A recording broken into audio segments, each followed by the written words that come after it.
খেলে glucose metabolism উন্নত লাভ করে। তাই ডায়াবেটিক্সের রোগীদের গাজর খাওয়া আবশ্যক। গর্ভাবস্থায় গাজরের রস পান করা খুবই উপকারী। এতে শরীরে ক্যালসিয়ামের অভাব দূর হয়। যেসব মা শিশুকে দুধ পান করান তাদের নিয়মিত গাজরের রস পান করা উচিত।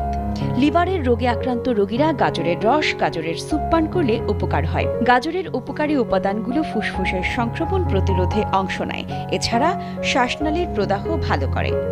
গাজর দাঁতের সুরক্ষা দেয়। দাঁত পরিষ্কারক হিসেবে যেমন কাজ করে, তেমনি দাঁতের গোড়ায় ক্যালকুলাস বা পাথর জমতেও বাধা দেয়। গাজরে ক্যারোটিনেট রঞ্জক পদার্থ রয়েছে। এই উপাদানটি ত্বকের উজ্জ্বলতা বাড়ায় বহুগুণে।